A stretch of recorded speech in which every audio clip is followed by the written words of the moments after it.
Assalamualaikum warahmatullahi wabarakatuh.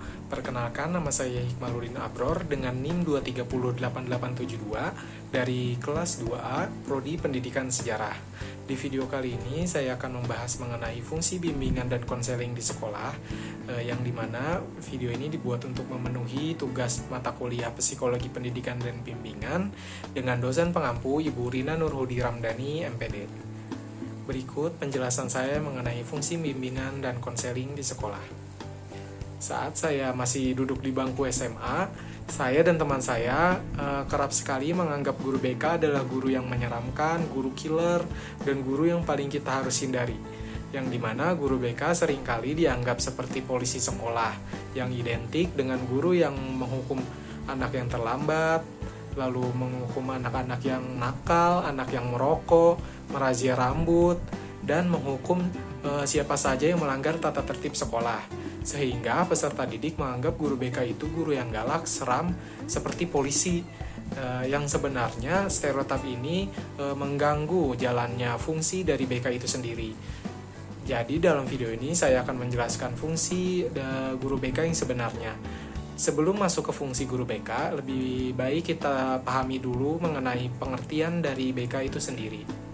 Menurut Peraturan Menteri Pendidikan dan Kebudayaan Republik Indonesia Nomor 111 Tahun 2014 tentang Bimbingan dan Konseling pada Pendidikan Dasar dan Menengah, Pasal 1 Ayat 1, menyebutkan bahwa bimbingan dan konseling adalah upaya sistematif, objektif, logis, dan berkelanjutan, serta terprogram yang dilakukan oleh guru BK untuk memfasilitasi perkembangan peserta didik untuk mencapai kemandirian dalam kehidupannya. Fungsi BK di sekolah terdapat 4, yaitu yang pertama fungsi pemahaman, fungsi pencegahan, fungsi pemeliharaan dan pengembangan, serta yang terakhir ada fungsi pengentasan. Yang pertama ada fungsi pemahaman.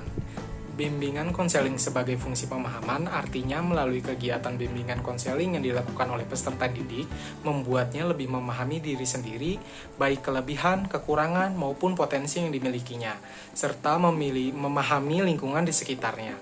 Melalui fungsi ini, guru BK diharapkan dapat memberikan pemahaman tersebut kepada peserta didik agar mereka mampu mengembangkan potensi yang dimilikinya secara optimal dan memudahkannya untuk menyesuaikan diri di lingkungan yang dinamis. Yang kedua ada fungsi pencegahan.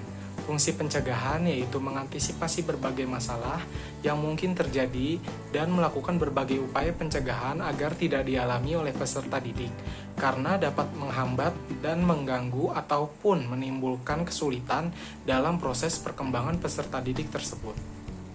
Lalu yang ketiga ada fungsi pemeliharaan dan pengembangan. Fungsi pemeliharaan dan pengembangan adalah upaya guru BK untuk mendukung peserta didik dalam memelihara dan mengembangkan potensi dan lingkungan yang baik dengan menciptakan lingkungan belajar yang kondusif sehingga dapat memfasilitasi perkembangan peserta didik. Yang terakhir ada fungsi pengentasan. Fungsi ini berkaitan erat dengan pemberian bantuan kepada peserta didik yang sudah mengalami masalah, baik dalam aspek pribadi, sosial, belajar, dan karir, yang dimana untuk menjalankan fungsi ini, guru BK dapat menggunakan teknik bimbingan konseling berupa konseling perorangan atau kelompok, ataupun dengan membuat program-program orientasi dan informasi yang disusun secara khusus bagi peserta didik.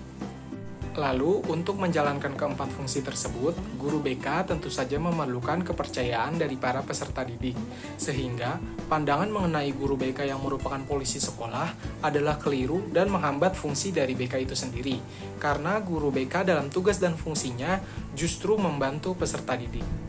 Kerap kali juga ada stigma yang memandang bahwa masuk ke ruang BK adalah aib, padahal masuk ke ruang BK bukanlah aib. Karena kegiatan layanan bimbingan dan konseling diperuntukkan kepada semua peserta didik dan tidak ada diskriminatif dalam layanan bimbingan konseling.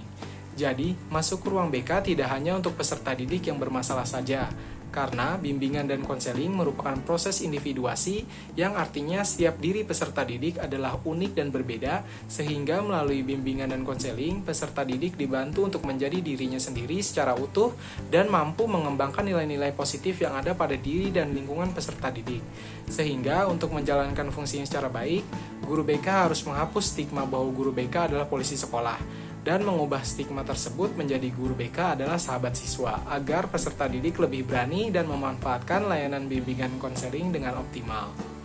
Sekian video penjelasan saya mengenai fungsi bimbingan dan konseling di sekolah. Saya harap para siswa dapat menghapus stigma negatif mengenai guru BK yang dianggap seperti polisi sekolah. Namun, guru BK itu sendiri juga perlu membangun kepercayaan kepada peserta didik dengan membuktikan dan menjalankan fungsi dari bimbingan konseling itu sendiri secara benar. Sekian, mohon maaf apabila ada kesalahan. Wassalamualaikum warahmatullahi wabarakatuh. Terima kasih.